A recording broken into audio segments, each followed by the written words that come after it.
this SEEP Network webinar entitled From Global Mission to Parish Ministry, a conversation about formation. I'm Chuck Robertson, and I serve as canon to the presiding bishop for Ministry Beyond the Episcopal Church. And joining me today are 4 former members of the Episcopal Church's Young Adult Service Corps, also known as YASC, a remarkable program now marking its 20th anniversary that enables young adults to give 1 to 3 years of their lives to mission service in another part of the worldwide Anglican Communion. Most of those who have experienced the program have found their lives transformed. These 4, and others like them, have gone on to ordained ministry, serving now as parish priests and some other interesting areas that you will hear about. The Reverend Paul Daniels serves as assisting clergy at the Cathedral Church of St. John the Divine in New York City, as well as being a PhD student at Fordham University. Paul served as a YASCer in South Africa from 2013 to 2015. Welcome, Paul. The Reverend Robin Denny is rector of St. Mary's Church in Napa, California, having previously served as a YASCer in Liberia from 2006 to 2007, and then subsequently as an Episcopal volunteer in mission in South Sudan around 2008 to 2011. You can correct me if I'm off on those dates a little bit, Robin. You're good. A lot of service. Welcome. The Reverend Jared Grant serves as curate with a focus on youth and mission at Church of the Ascension in Hickory, North Carolina. He served in the YASC program first in Lesotho from 2012 to 2013, and then in Rome from 2013 to 2014. Welcome, Jared. And the Reverend Adam Shoemaker is rector of St. Stephen's Church in Charleston, South Carolina, and served as a YASCer in Brazil from 2005 to 2006. Welcome, Adam. Thank you to all 4 of you for agreeing to join in this conversation to explore the ways in which your ministerial experience abroad has impacted your vocation since, from your time in seminary to your ministries today. Now, for all you who are watching this, welcome indeed to you all. I invite viewers to jot down any questions or comments you might have in the chat room. Probably better to use that than the Q&A, have everything in one place. We will try to address as many of these questions you may raise as possible later in the webinar. But first, let me get us started in this conversation by asking each of you, in just a few words, what are some of the most memorable takeaways from your time in the Young Adult Service Corps? And why don't we start with you, Paul? Sure. It's a pleasure to be here. I'd have to say that, without question, my most memorable takeaway are the friendships that I made while living in South Africa, and the capacity to be able to become with people who are strangers, family. And I am still in contact with those folks. We talk almost every day. So that's probably the biggest takeaway, is the depth and the meaning of the relationships that I developed in that time. Robin, how about you?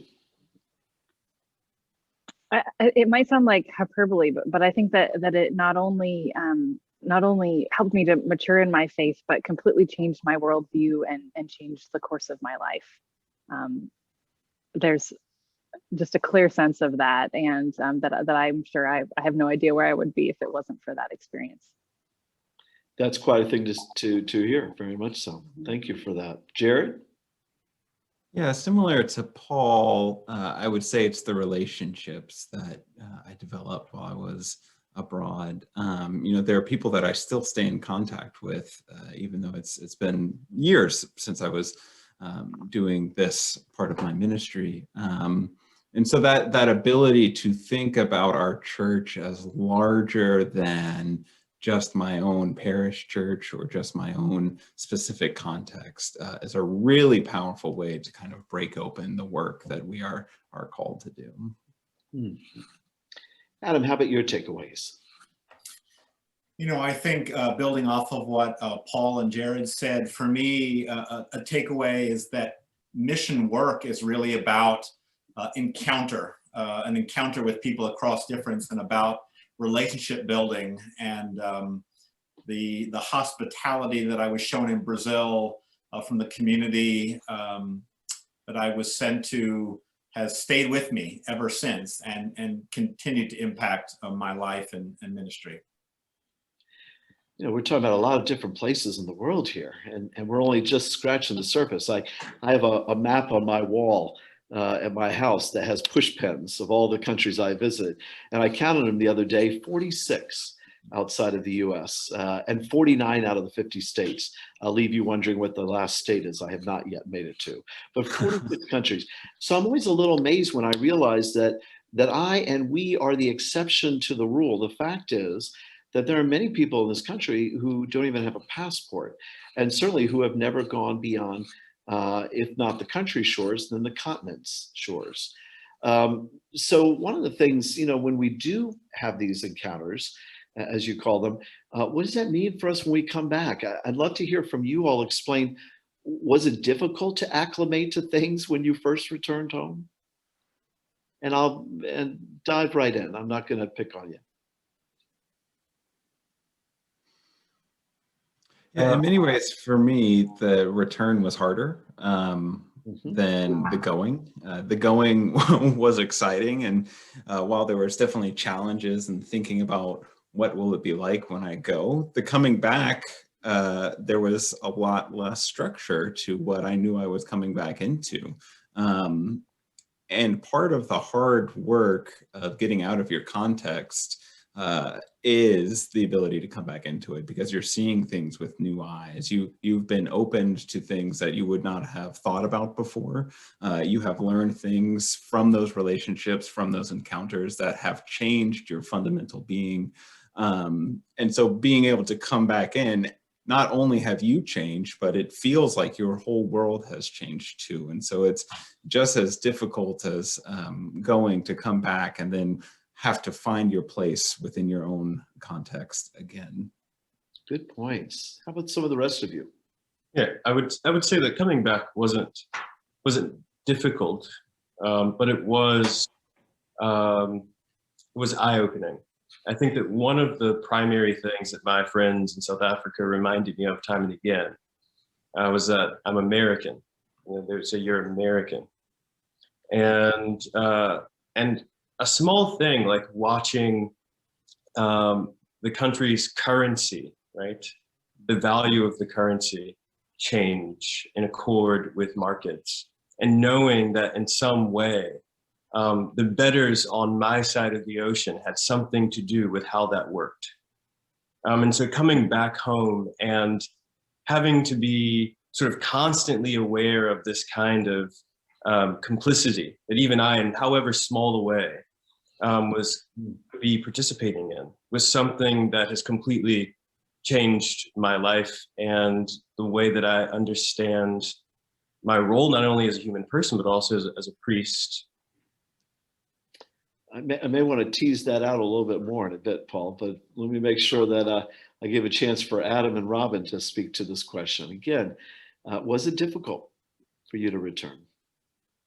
I think I found returning overwhelming, because there was a real transition of the heart, a transition of experientially from living in the favela that I was living in for a year on the western outskirts of Rio de Janeiro, where I was operating every day in Portuguese, and certainly being aware very much that I was an American, but trying hard to be inside that community. And then all of a sudden, you know, I can remember returning to Hartsfield-Jackson International Airport in Atlanta for the first time in the US after a year away.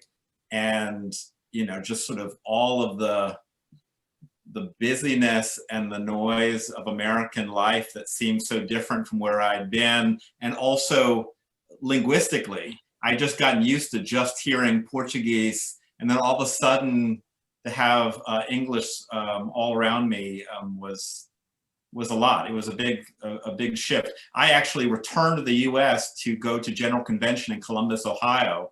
That was my very first day back in the US after a year in Brazil. So that was a a wild experience going from Rio de Janeiro to Columbus, Ohio. I love it. I love the idea that the first thing you did when you came back, some people say, what are you going to do when you finish this thing? I'm going to Disneyland. I'm going to General Convention. All right, I love it. That's great, Adam. Robin, how about you? You want to round us Well, out? I was the year after Adam, and I remember when we came back, they brought us into a kind of a quiet retreat environment, and I think that they had learned that it's a little overwhelming to meet the entire Episcopal Church and when you're first coming back. But yeah, I really resonate with what everyone said. You don't realize how much you've changed until you go back to a place where you used to feel that you utterly belonged, and all of a sudden that belonging has changed because you see things differently, and there's so much energy around like entering a new culture when you go, and so you're kind of prepared in your heart and your mind to say things are going to be difficult. I'm not going to understand what's going on. There's going to be all this work that I need to do. But when you come back, for me anyway, I was exhausted from all the saying goodbyes and the being sad about leaving friends and everything. And then so you go from being exhausted to then trying to get the energy to figure out how to be now as yourself in a place that you thought you knew. So at first, I think it can be really, really difficult, but the fruit of that over time grows and changes, so that the coming back is almost over time, almost just as transformative as the going was. And of course, I think that would be agreed upon by so many of your colleagues over the past 20 years. It's remarkable that this program is 20 years old now. And again, the transformation in lives over those 20 years. But again, one of the things about this webinar is we're focusing on the things you're wearing around your neck there. The fact that you all then went from this into ordained ministry, which meant something else, another no better, no worse, just different from perhaps some of your colleagues and where they would go in their life and ministries. And I'm curious, to go from that for some of you into seminary. I know at least one of you had already done seminary before this, but for you all who went then on into seminary, how did the things you experienced there, the time abroad, the time of being a stranger in a strange land, as opposed to just being immersed right here, how did that affect your time in seminary? Dive in. Sure, I'll start. While I was living in South Africa, I think toward the end of 2014, students at the universities there began organizing what would become the Rhodes Must Fall movement, which was a student-led movement around the country to have the names of universities change from being named after colonial figures to sort of more revolutionary, well-respected Black African figures. And to ensure also that the curriculum included mandatory readings of Black African philosophers and theorists, but also it was a workers' movement. And it was to ensure that facilities workers at the universities were being paid a living wage. And I was amazed at the sheer capacity for these students to organize. But also that reverberated around the world. I mean, that started in 2004 at Cape Town. Indeed. Right after that, everyone, the United Kingdom, right here in the United States at Yale and Princeton. And so I learned a lot about race, gender, sexuality, and economics from a theoretical point of view. And I also learned that the university could be a place where not only learning happened in the books, but also where people organized and created community. And so when I got to Yale Divinity School, when I looked at the curriculum at Berkeley and when I looked at the curriculum at the Divinity School, I was looking for Black African and colored African scholars' works, right? I was looking for people who were thinking about activism. I was looking for folks who were thinking about poverty and who were thinking about questions of race and gender and sexuality. Not that I wasn't thinking about those things prior to that movement, but thinking about it in the critical way that these friends and these people had taught me to think about it. And so that's one of the major ways that South Africa changed my life, and I think prepared me to go into seminary, was how to look for resources and how to be in conversation with texts and people that I otherwise would not have been. Very powerful. How about some of the rest of you? Well, I definitely wouldn't have gone to seminary if it weren't for my time in YASC and as a volunteer for mission. I was an agriculturalist, still am an agriculturalist, and I still love that work. I do some curriculum development on the side as well in tropical agriculture. But I had such a strong sense after my time at work, both in Liberia and South Sudan, of the power of Christ at work in the community, and the way in which transformation was happening. Even when I saw it happening agriculturally, it was happening because of the transformation of the heart of people that were engaged in that work, because of their faith and because of their connection to community. And so when I came back to the US, I was just really hungry for that. And I didn't want to get ordained because I have a lot of people who are Episcopal priests in my family. So I didn't want to jump on the bandwagon or feel like I was. So I worked as a lay missioner in my sending diocese, working on a church plant in a bilingual setting. And through that work, I finally realized, no, that this is a call to be a pastor.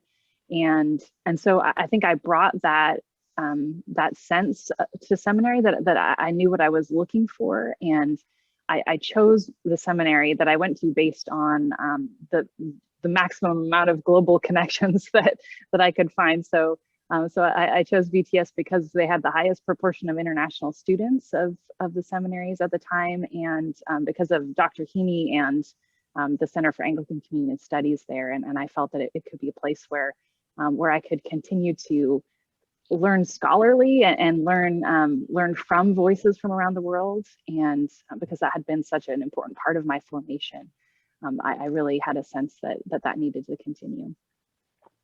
Thank you. Jared or Adam, either of you want to speak to this? Well, I'll just say I am the student that, Indeed. or the YASCer who was a student before I went.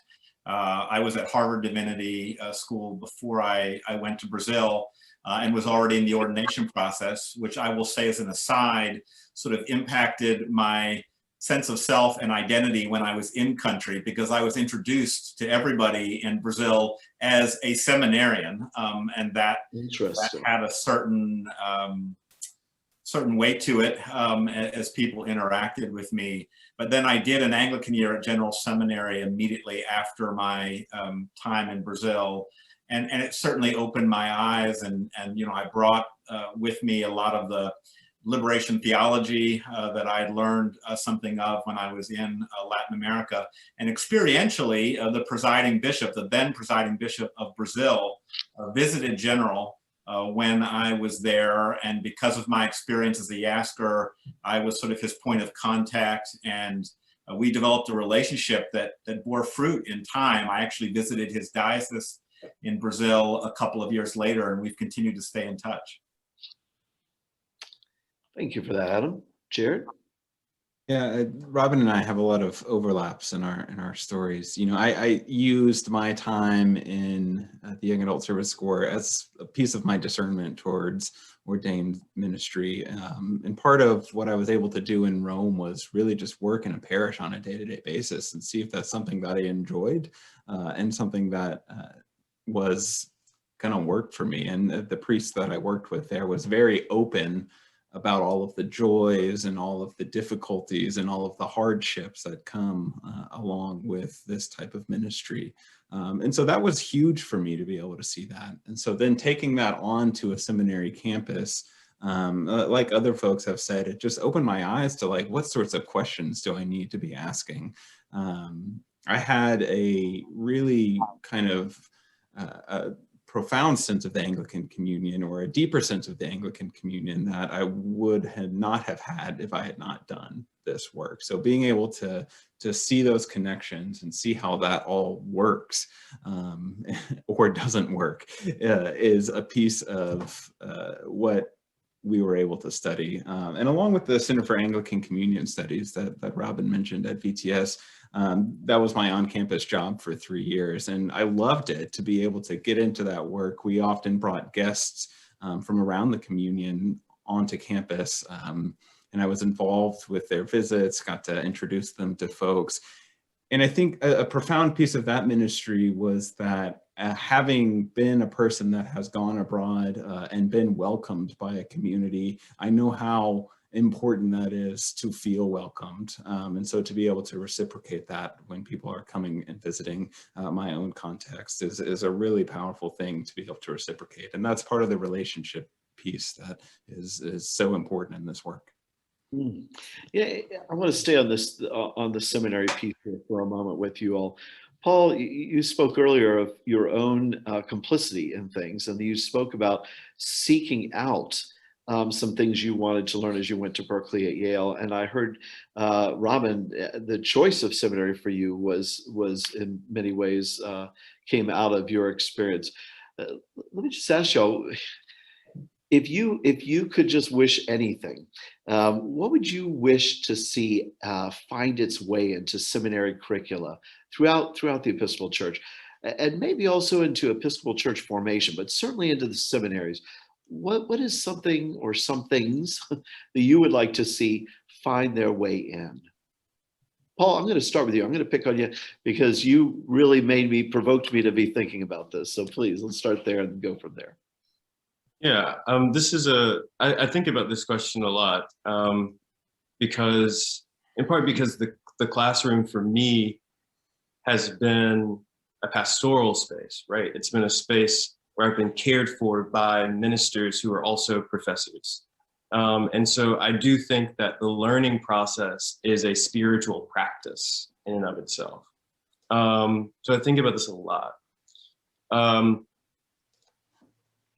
Theology specifically as a discipline, I think, is maybe somewhere around 35 to 40 years behind some of the secular disciplines around questions of race, gender, sexuality, politics, economics. It has a very difficult time articulating questions in a relevant way and taking seriously some of the innovations that have happened in things like critical theory. And I'm grateful to have an ear in Andrew McGowan, who hears me say this all the time, you know, and Dean of Berkeley at Yale. The Dean at Berkeley. And so I think that that's one thing that really should find its way into seminary curriculums in the Episcopal Church: cultural studies, queer studies, Black studies. I really do think that the innovations that have happened over the last 30 years would push the conversations in directions that would in many ways make people in the church feel very uncomfortable. But I do think that for myself personally, embracing those questions and getting to the point even where it feels like, wow, maybe this can't exist anymore, has actually helped me to reimagine in many ways how I think the church can continue to thrive and preach the gospel with these new ways of looking at the world that do challenge us and do challenge our presumptions. But in many ways, I think that that's where the Holy Spirit comes in and allows for us to be creative and fearless, really, and are facing the issues that oppressed people the world over have been crying about and yelling out about for centuries. So that would be my one thing. I think that Episcopal seminaries really should embrace critical theory in a real way in the curriculum and trying to figure out how to marry that with theology. Thank you for that. Others want to bounce off of that or take it in a different direction. What would you wish to see make its way in? Yeah, I really resound with that, Paul. And I remember Dr. Hughes, our global mission professor, saying at one point, look, it's not critical theology if all you're reading is dead European white men, right? And that by definition cannot be critical. You can't just focus on what have been the dominant voices Western education around theology. That's not what the world is. It's certainly not what it is to be Anglican. You know, the average or the mean Anglican in the world is a woman in Africa in her 20s. So to think that we're part of something that is so robust and so alive and so global, and we have to be listening to those voices. We can't just be thinking about things as they've always been. The world is changing, the church is changing, and we need to be prepared to be able to be a part of that conversation. Indeed. I think with both of those, go ahead, Chuck. No, Jared. I think with both of those, it's so important to be able to go out and have those conversations as well, to be engaged in that in the real world. And so for a lot of sense, seminary is not a real place. It's not the real world. It's a made up bubble of a world. And it is so important to formation. And I would do seminary again in a heartbeat. But in terms of the question of how do you, or what needs to be incorporated, I think that there's this sense of going out that needs to be part of seminary as well. And for some folks, seminary is the first time they have gone out, and that is a great thing. But how does that become a more ingrained part of the process and the program? VTS does good work in this. They have, cross-cultural education programs that send people to non-Europe sites, basically, to experience what it's like with Anglican Communion partners, interfaith partners all throughout the world. And that's great. And I think it should be a requirement to do something similar to that. And it doesn't necessarily have to take you across the world. It can take you across the street, and you can have just as a profound experience of being out and about in the world and seeing a new way that God might be working. Yeah, selfishly, I have to admit, boy, all this is speaking to me. I've had the privilege of teaching one course every semester for the past several years at General Theological Seminary on Monday evenings. So tonight, I'm in the early stages of my course on Church and Communion. And tonight, my students, my seminarians and fellow learners with me are going to be hearing part of an interview I did this morning with Anthony Pogo, Bishop Advisor for Anglican Communion to the Archbishop of Canterbury, which will be an interesting thing. And then a couple of weeks from now with my dear friend Kofi, who is the head of the of Kappa, which helps oversee the work of the different provinces in Africa. So music to my ears. Glad to hear that. Adam, anything you want to add, or have they said what you wanted to say? Yeah, I resonate with everything that was said. I do agree with Jared. I think some of these things would need to be requirements. I think a lot of folks come in and they're wanting to check things off the list and might not choose some of those experiences, but I think they're absolutely vital. I also think taking time to learn something of a living language is an important thing to do ministry in the world today. Boy, that's a powerful word. Absolutely. So I want to remind again our viewers, I hope you're enjoying this time and learning from this time, thinking about the things you're hearing. I want you also to be a part of the conversation. So please, again, go to the chat room, put down a question that you would like us to address in a few minutes time. We'd be glad to address again as many of those as is possible. So please add those to the list. But before we get to those questions, I want to segue now from seminary on up to your ministries today in your various parish settings. And each of you have different roles in different places. So think about your time. Again, how is that earlier experience on the global level affected what by definition is a locally focused ministry? We call it parochial. It is locally focused, and that's so crucial and so important. And yet, what does it mean to bring to that an outside look, a global look? Well, anyway, let's chat about that. I'm going to really want to press on this one. Who wants to dive in with this one? Robin, I'm just going to point out to you. Go for it. Sure. First.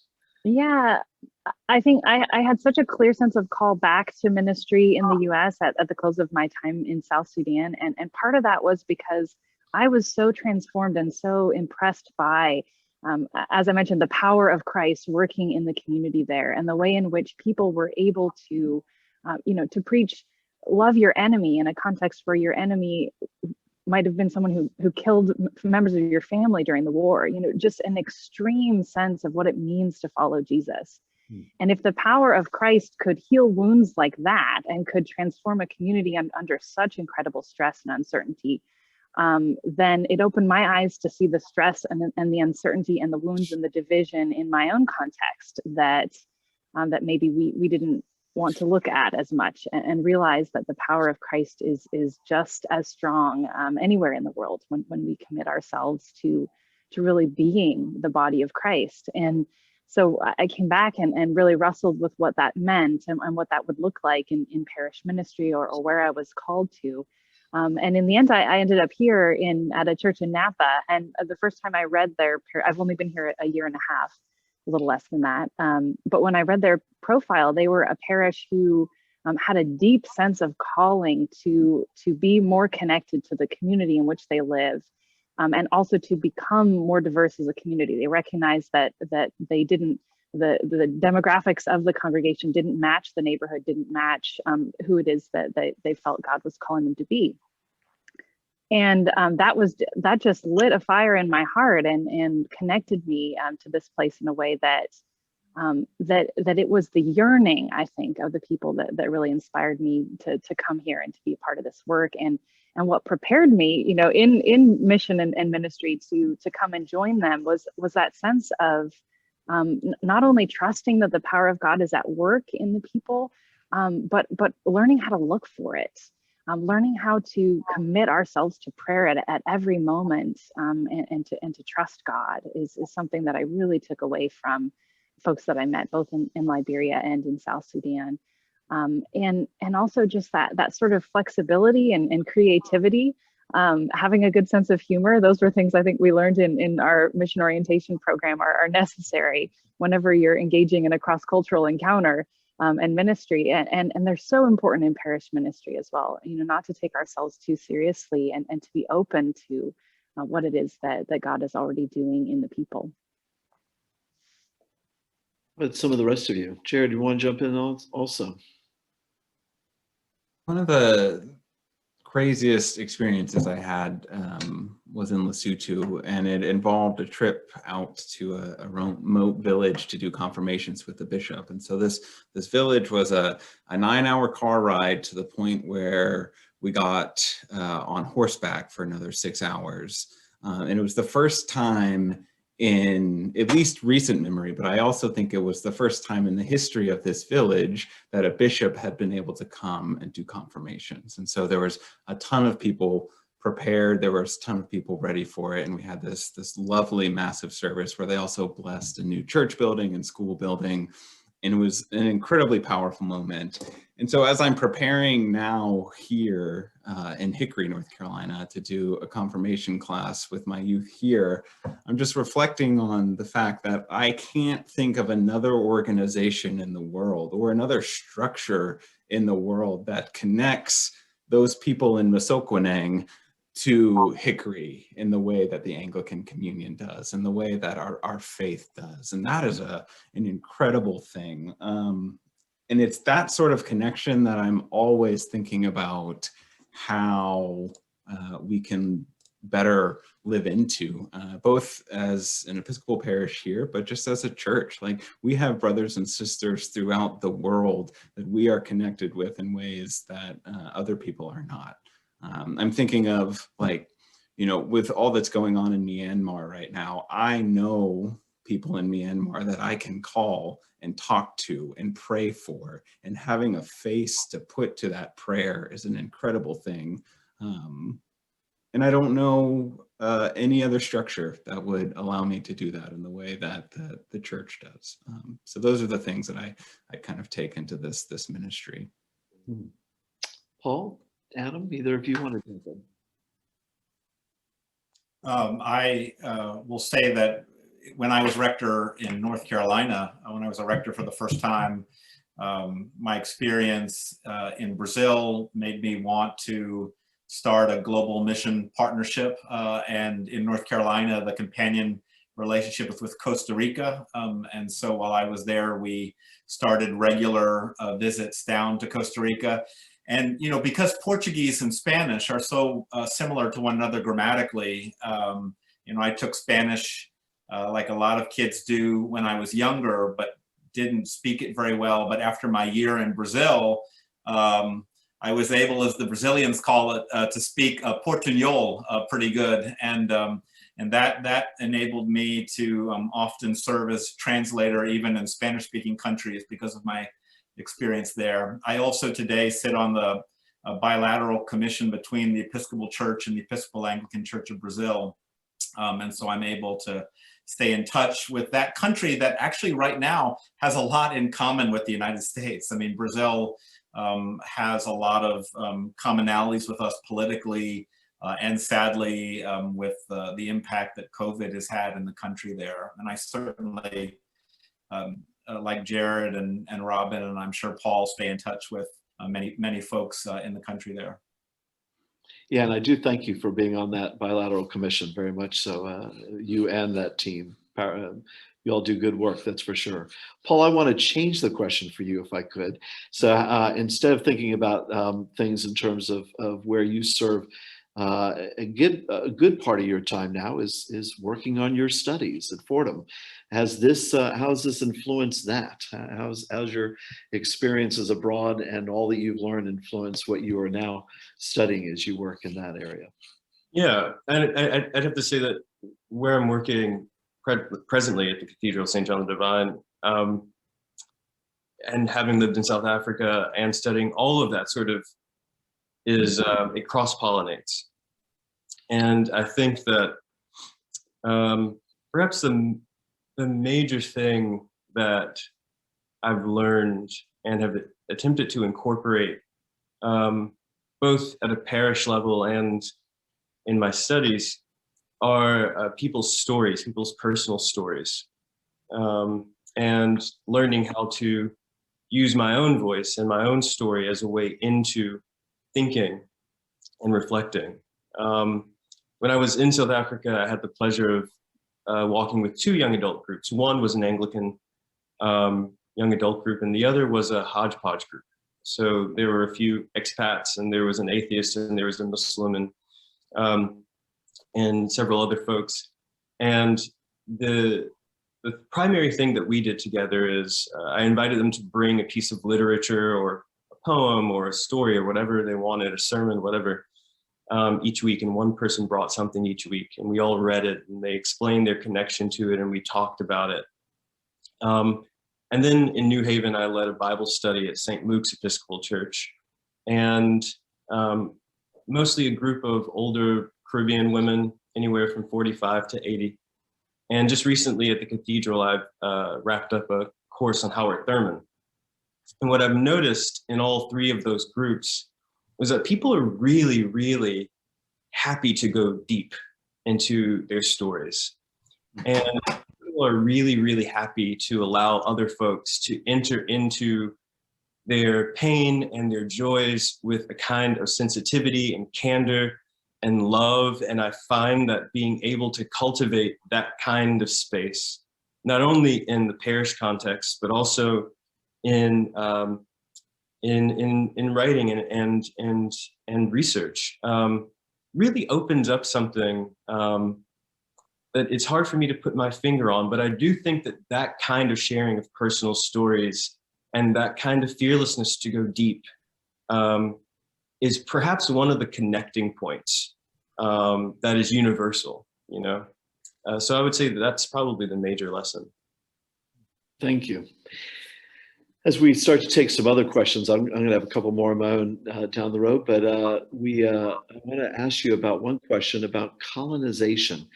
It is something we have really become more aware of in recent times, and of our colonials past. Did this question come up? Did this issue come up during your time in the placements where you served? I'm curious. A way that I will respond to that is, Rio de Janeiro is a city that a lot of American and European tourists come to have fun, to take advantage of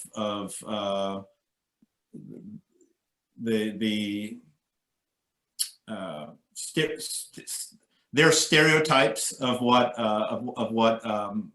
Latin America is about. And the population there, I taught English where I was in the favela, because people in Rio are trying to learn English to essentially make a living off of that tourism.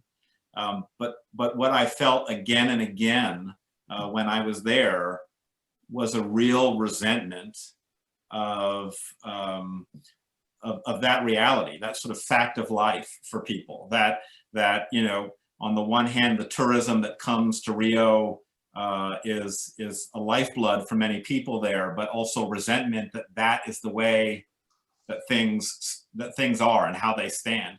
I also will say, as a young American, even with the small stipend that the church was giving me in dollars, gave me an amazing amount, an embarrassing amount of purchasing power when it was translated over into Brazilian reais. And I felt that a lot with the people that I was living with, just in everyday conversation. Yeah, boy, I think I saw us all nodding to that in our experiences abroad, that's for sure. Other thoughts on this? How did colonization come up in some of y'all's experiences? Yeah. I mean, again, I would say that the Rhodes Must Fall movement was all about the legacy of colonization in the university, and how it was presently not only affecting how people learn, but also the life chances of people. So people who couldn't afford to go to university, for example. Again, people who were working at the university but weren't making a living wage. I was not long before I'd gotten there. There had been what is called the Americana Massacre, where several miners were murdered by the South African police force, protesting not on land not owned by the mining company.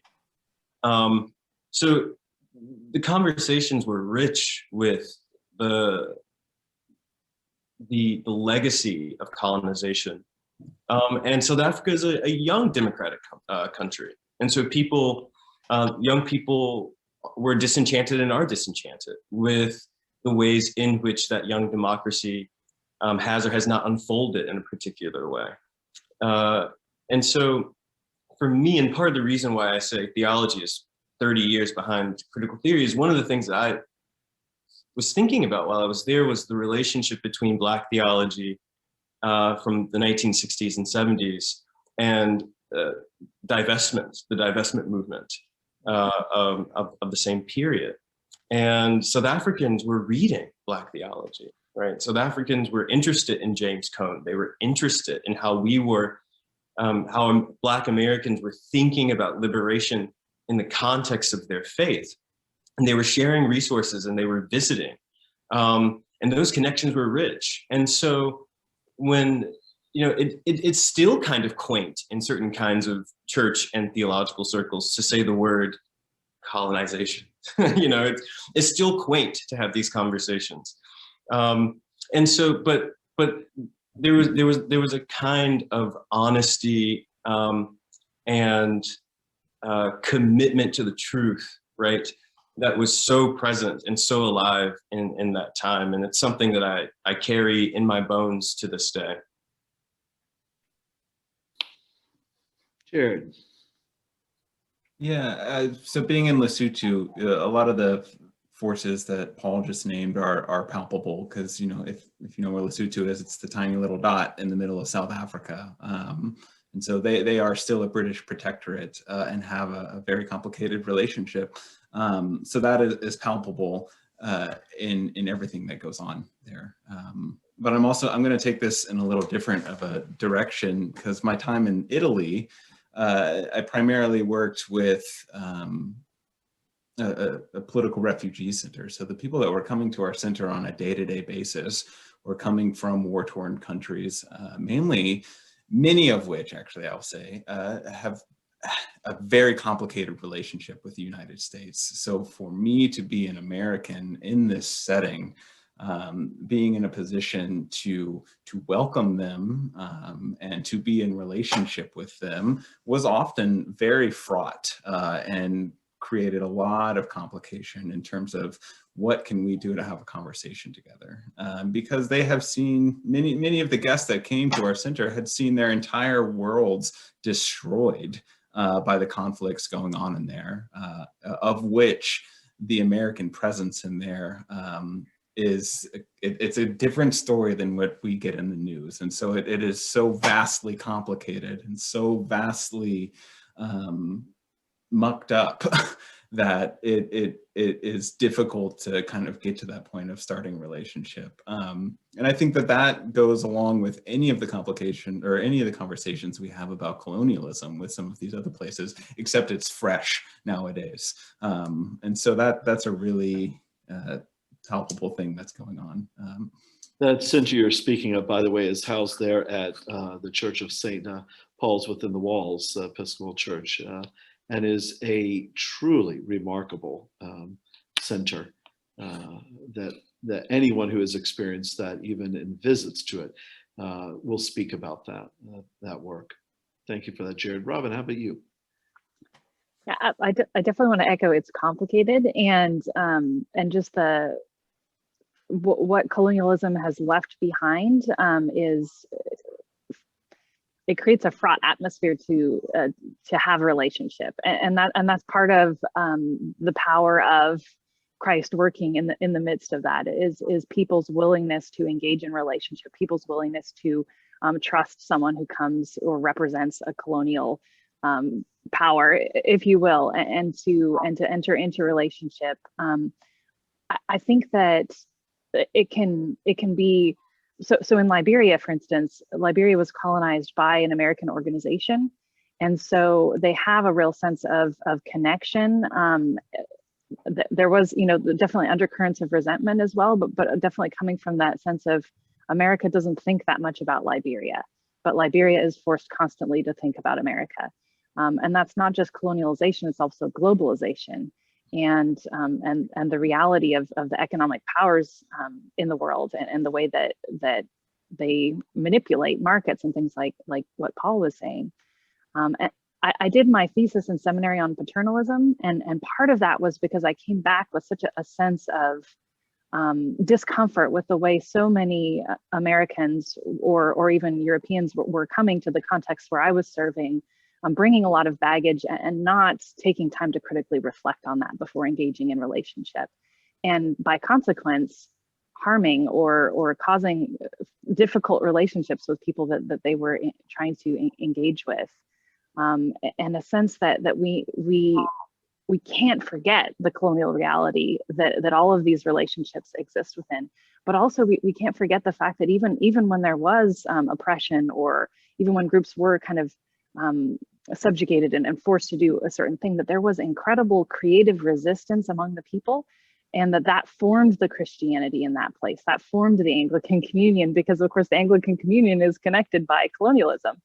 But in each context, in each individual context, by translating the faith into their own language and into their own context, and being inspired by Christ to resist or to transform the way that they were doing things.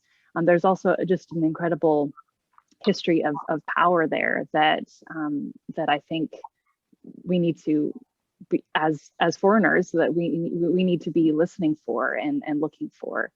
And quietly observing, laying aside whatever expectations we bring to really engage in a relationship that we're willing to be formed by their perspective.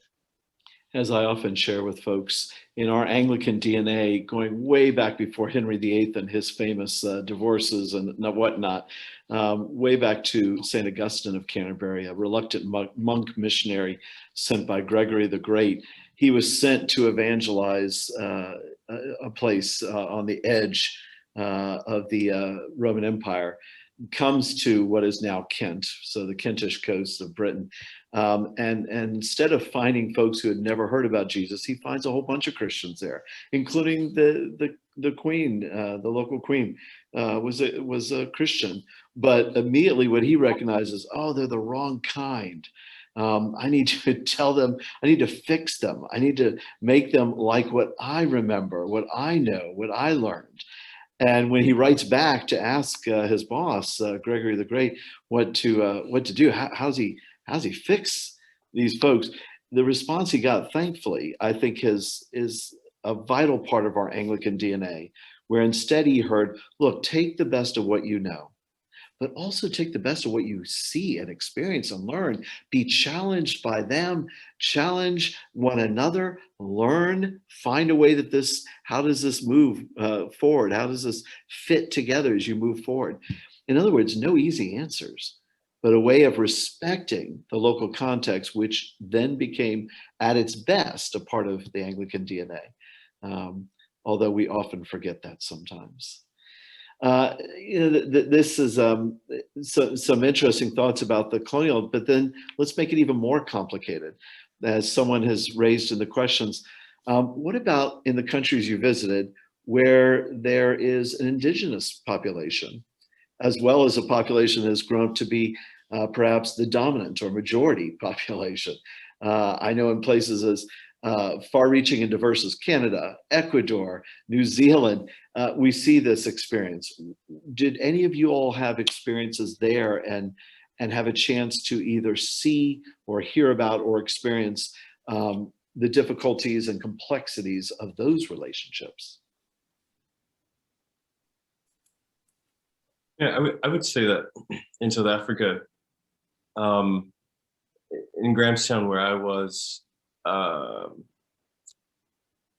generational gap that we see in religiosity in the United States, and I think because of the complexities and the complicities of globalization, the ways in which globalization allows for certain ideas and feelings and sentiments to sort of, move from one place to the other. I think the gap in religiosity in terms of age is pretty much the same in South Africa, at least where I was. And but I found that young people were more open to the possibility. They were more churched, right? And they were more open to the possibility that those who were churched could still be, and were in the church could still be people with integrity. And I think so often, with my friends here in the United States, sometimes that's a question whether or not the church can have integrity. But I found that the Anglican Church in Grahamstown in South Africa had a strong, strong presence. And even if the young people in particular weren't interested in going to church, they were still interested in spirituality. And they were particularly interested in how to blend indigenous spiritualities with some of the sort of Christian sentiments that they still had. And that's a conversation that my friends and I from South Africa continue to have, is what is this thing that was given to me? What is this thing that I've inherited, whether it be Methodism or Anglicanism or Roman Catholicism, that I don't want, but I can't quite let go of? And they acknowledge that as both a gift and a curse in many ways.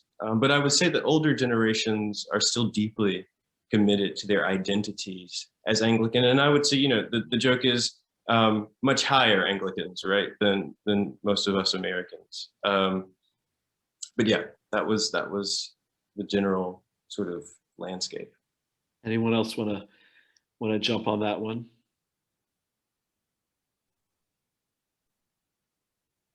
Well, in Liberia, of course, there's the colonizing force was folks coming from America who were freed slaves. And so there definitely is, I would say, a certain amount of tension that's played out throughout the history of Liberia in terms of who has the political power and who controls the wealth in the country between those who were the colonists and their descendants and those who are indigenous Liberians. But as I think of and compare that to our own context, we have such a deeply destructive history in the United States of the genocide of Native peoples, and continued to this day almost to have this attitude as though they mostly don't exist. That it's hard to kind of talk about a relationship between colonizers and indigenous people without recognizing that our sort of the pain and the sinfulness that we bear in our national history is so raw and is so difficult. I don't think that we can point fingers and say, oh, they should do things differently when we ourselves have so much to learn and so much to lament. Our neighbors to the north in the Anglican Church of Canada in recent decades have really worked on something like a truth and reconciliation work in terms of the relationship of the church with the First Nations peoples. And it has been eye-opening, provocative, and led to much repentance and some hard questions today. This whole notion of neighbor, love your neighbor as yourself, as we're starting to wind down here. How is your understanding of neighbor? And let's let this one be 30-second ones for you all. A little bit of, I'm going to give you a couple 30-second ones before we wrap up. So how's your understanding of neighbor affected now by your experiences? And we'll start, Adam, I'm going to start with you this time. Yes, briefly, I would say that I am more aware of my neighbor on the margins, and especially my immigrant neighbor from another country, another culture, than I would have been had I not been in Brazil, because I feel like I have some sense of what it's like to be the other, the outsider, and to be received into a community and a culture. Jared, how about you? Neighbor. It's just kind of completely blown up the word. A neighbor can be someone that is literally physically next to me, or someone that is across the world. And that is a powerful thing that we have within our church and within our structure. And so to love your neighbor as yourself really opens it up when someone is living in a completely different context than yourself. So there's a part of it that is on me to go learn about other contexts so that I can love them properly. So. Robin?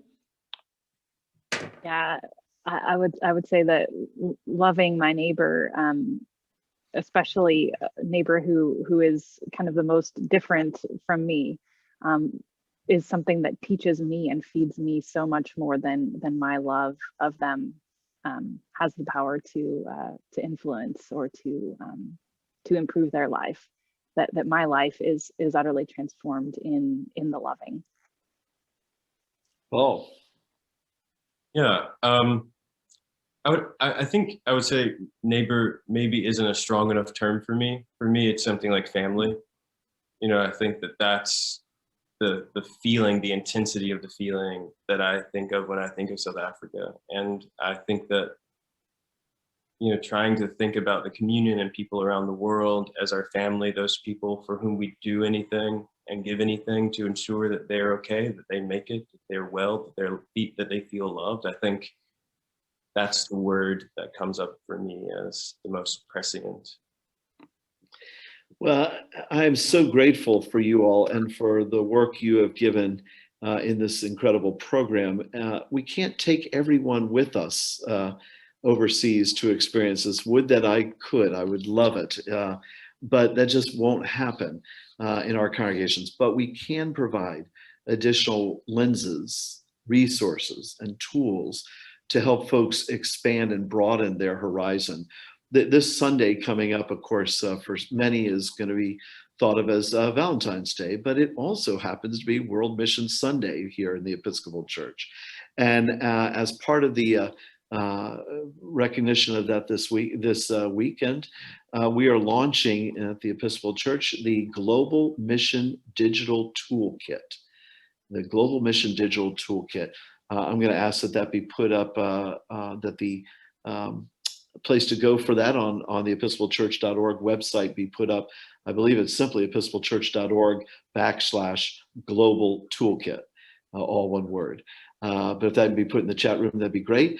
This is a toolkit that will focus on the way of love practices for a Jesus-centered life, and also on the Standing Commission for World Mission's guiding principles for world mission. So there's educational materials exploring the biblical, the theological, the historical, the ecclesial, the cultural dimensions of God's call to a global mission.